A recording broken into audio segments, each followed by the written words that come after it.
मेरी बहन की मौत के बाद मेरे पिताजी ने मेरी शादी मेरे जीजाजी से करवा दी। लेकिन हर रात मेरी बहन मेरे सपने में आती और मुझसे कहती, मुझे न्याय दो क्योंकि तुम्हारे जीजाजी ने मेरे साथ। मेरा नाम रोहिणी है और मेरी शादी मेरे माता पिता ने बहुत धूमधाम से करवाई थी। आज मेरी शादी की पहली रात है और मैं नई नवेली दुल्हन के रूप में बैठी हुई थी। मैं अपने कमरे में बैठकर अपने पति का इंतज़ार कर रही थी। हर लड़की की तरह मैंने भी अपने आगे के जीवन को लेकर बहुत संगीन सपने देखे थे। पर मेरे ये सपने तब बेरंग हो गए जब मेरी शादी मेरे जीजा जी के साथ कर दी गई। मेरे जीजा जी एक सुंदर, जवान, पढ़े लिखे, सुशिक्षित ऐसे इंसान थे, लेकिन मैंने हमेशा उन्हें अपनी दीदी के पति के रूप में ही देखा था। मेरी बहन रूपाली की मृत्यु के बाद उसकी सास ने उसके बेटे के लिए मेरी माँ से मेरा हाथ मांगा था और मेरी माँ ने बिना मुझसे पूछे हाँ कह दिया। इस बात को लेकर मैं अपने माँ बाप से बहुत नाराज़ थी, पर माँ ने मुझे बहुत समझाने के बाद मैंने शादी के लिए हाँ कर दी। मैंने शादी के बाद दीदी को हमेशा ही खुश और संतुष्ट देखा था, इसलिए मेरे मन में मुझे विनोद को लेकर कोई शंका नहीं थी। मेरी और विनोद की शादी धूमधाम से हुई। शादी की पहली ही रात को दुल्हन के रूप में मैंने दीदी के कमरे में पैर रखा, तब सामने की तस्वीर देखकर मेरा गला भर आया था। दीदी खुद का सुख, समाधान, ऐश्वर्य सब मेरी झोली में डालकर चली गई थी। अब मैं विनोद के आने की राह देख रही थी। तब कोई तो कमरे का ताला खोलने जैसी आवाज़ आई। तब विनोद मेरे बेड के पास आया और शांत तरीके से वापस जाते हुए दरवाज़ा बंद कर दिया। दरवाज़ा बंद होने के बाद आवाज़ से मुझे बड़ी हैरानी हुई और जब मैंने ऊपर देखा तो सामने दीवार पर दीदी की तस्वीर गायब थी। मैं कुछ देर तक एकदम चुप बैठी थी। मुझे समझ नहीं आ रहा था कि मैं क्या करूं। मुझे पता था विनोद अभी तक दीदी को भुला नहीं पाया है। इस समय उन्हें मेरी सबसे ज़्यादा ज़रूरत है। ये सोचकर मैं कमरे से बाहर आई और बगल वाले कमरे में जाने लगी। तब मुझे पता चला कि वो कमरा अंदर से लॉक है। ये देख मुझे थोड़ी हैरानी भी हुई। दिन भर के भाग दौड़ के कारण मैं बहुत थक गई थी, इसलिए मैं अपने कमरे में आई और कपड़े बदलकर सो गई। मेरी आँख खुली तो विनोद बेड के एक किनारे पर बैठे हुए थे और मेरी सासू ने नाश्ता के लिए पूछ रही थी। मुझे जगह देख विनोद बोले, गुड मॉर्निंग। उनकी ऐसी प्यार भरी आवाज़ सुनकर रात में जो कुछ हुआ मैं भूल गई। तभी मेरी नज़र दीदी की तस्वीर पर गई। उस फोटो को देख लगता था मानो वो मुझे देखकर हंस रही हूँ। मैं फ्रेश होकर आने के बाद हम दोनों ने अपने कमरे में बैठकर ही नाश्ता किया। नाश्ता करने के बाद विनोद कुछ काम से बाहर चले गए। दिन भर नातेदार रिश्तेदारों का आना लगा हुआ था। विनोद का मेरे प्रति व्यवहार देखकर लग रहा था कि जल्द ही हम दोनों एक हो जाएंगे। आज मैं विनोद की राह देख रही थी और आज भी विनोद दीदी की तस्वीर लेकर दूसरे रूम में चले गए। मुझे अब उनकी ये हालत देखकर उन पर दया आ रही थी और मेरी दीदी की किस्मत पर गर्व हो रहा था। उन्हें इतना प्यार करने वाला पति मिला था जो उन्हें आज तक भुला नहीं पाए। मैं फिर से अपने कमरे से बाहर आई और बगल वाले रूम में जाने लगी तो देखा कि विनोद ने कमरा अंदर से लॉक कर दिया था। अंदर से मुझे विनोद के किसी से बात करने की आवाज़ आ रही थी। मैंने ध्यान से सुनने की कोशिश की, फिर भी कुछ साफ साफ सुनाई नहीं दे रहा था। उतने में मेरी सास सामने आई कहने लगी, चिंता मत करो, जल्दी सब कुछ ठीक हो जाएगा। मैं उदास मन से अपने कमरे में लौट आई। सामने टंगी दीदी की तस्वीर देखकर मैं विनोद और दीदी के जीवन के बारे में सोचने लग गई। हम दो बहनें थे। माँ बाप ने बड़े ही लाड प्यार से हमें बड़ा किया था। दीदी जब बड़ी हुई तो उनके लिए रिश्ते की बात होने लगी और मेरी माँ की सहेली के बेटे के साथ ही दीदी की शादी हो गई। विनोद भी मेरे माता पिता को बहुत पसंद आए थे। शादी के बाद मैं कुछ दिन दीदी के यहाँ रहने गई तो मुझे दीदी की एक बात बड़ी अजीब लगती थी। दीदी हमेशा रात में अपने कमरे में रहने की जगह बाहर घूमती रहती। मैं उनसे इस बारे में पूछती तो वो मुझे टालने की कोशिश करती। एक दिन जीजा जी दीदी को घर छोड़ने आए। वे घर के अंदर ना आकर बाहर से ही चले गए। मैंने उनकी तरफ देखा तो लगा मानो उन्होंने कोई नशा किया हो। मैंने दीदी से पूछा तो बोली, कुछ नहीं पगली, हमारी किसी बात को लेकर लड़ाई हुई थी, बस उसी वजह से अंदर नहीं आए हैं। एक हफ्ते बाद जीजा जी घर आए और दीदी से माफ़ी मांगने लगे। दीदी की घर गृहस्थी बड़े अच्छे से चल रही थी। तभी अचानक एक दिन दीदी की मृत्यु की बात सुनने को मिली। उनकी सास ने कहा कि दीदी को अटैक की वजह से मौत हुई। इस सदमे से उबरने के लिए हम सबको बहुत समय लगा। फिर समय के साथ साथ धीरे धीरे हम सब उस बात को भूलने लगे। मेरे माँ बाप ने मेरी शादी विनोद के साथ करा दी, लेकिन विनीत के व्यवहार में मुझे एक बात बहुत खटक रही थी कि विनोद दिन भर मेरे साथ अच्छे से व्यवहार करते और रात होते ही दीदी की फ़ोटो लेकर दूसरे रूम में चले जाते और उनकी तस्वीर से बातें करते बैठते। मुझे उनका दुख बांटना था, पर ऐसा कभी कोई मौका नहीं मिला। एक दिन दीदी एक बंद कमरे में सिसकियाँ दे देकर रो रही थी।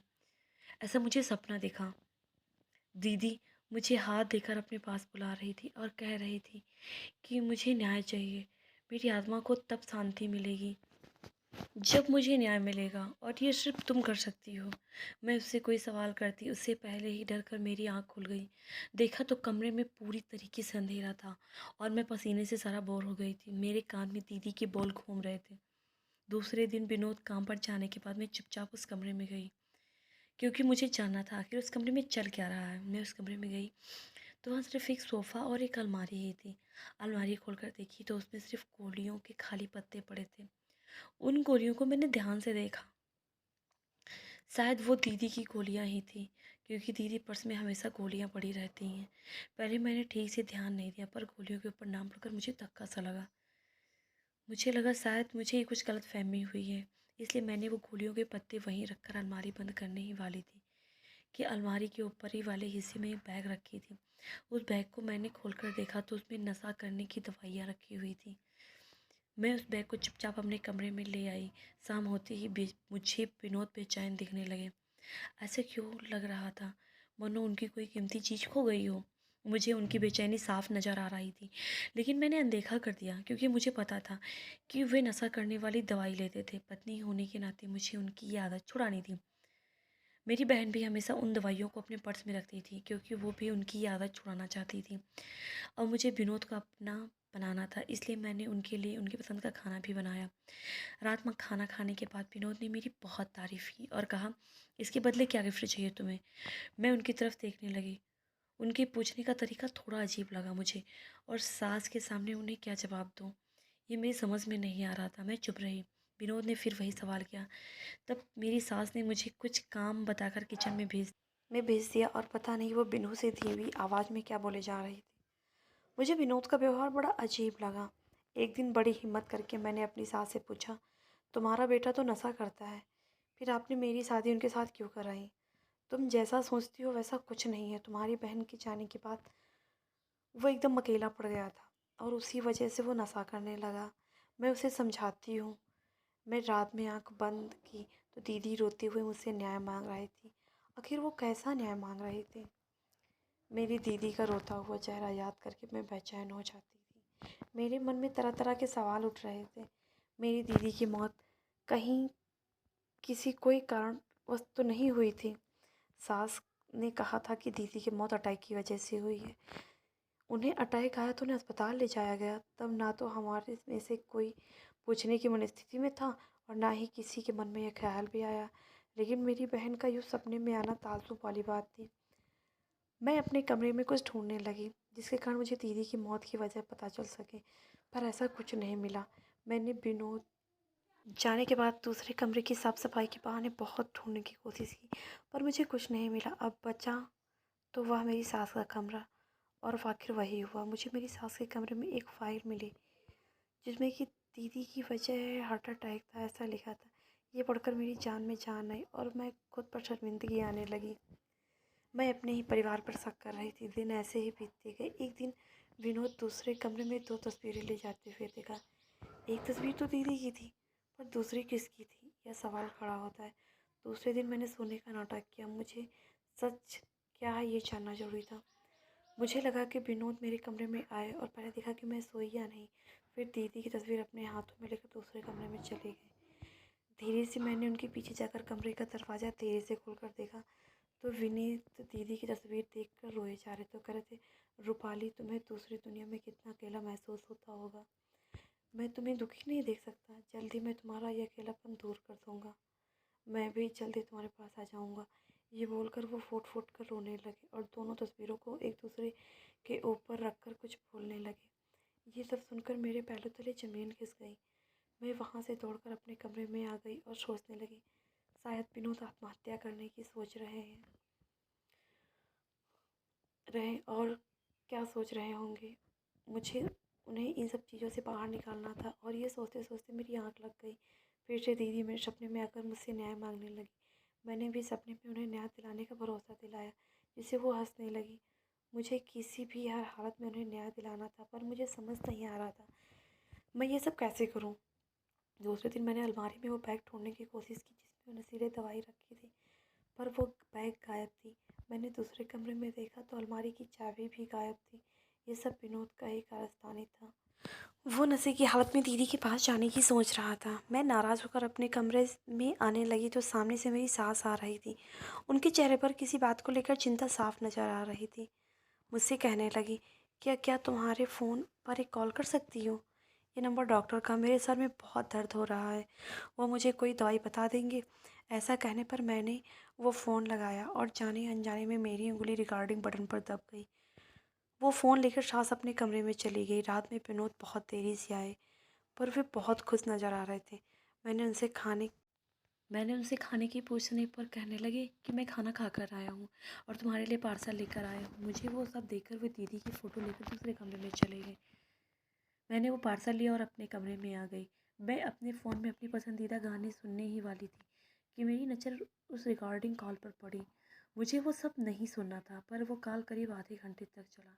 आखिर मेरी सास आधे घंटे तक डॉक्टर से क्या बात कर रही थी? मैंने वो रिकॉर्डिंग चालू की और उनकी बातें सुनकर मैं सुन रह गई। मेरी सास उस डॉक्टर से कह रही थी कि डॉक्टर, आपकी दवाइयों का विनोद पर उल्टा असर हुआ है। मेरी बड़ी बहू की जान लेने के बाद अब वो मेरी छोटी बहू को भी मारने की सोच रहा है। लाखों रुपए खर्च करने के बाद भी आपकी दवाइयों का उल्टा ही प्रभाव हो रहा है।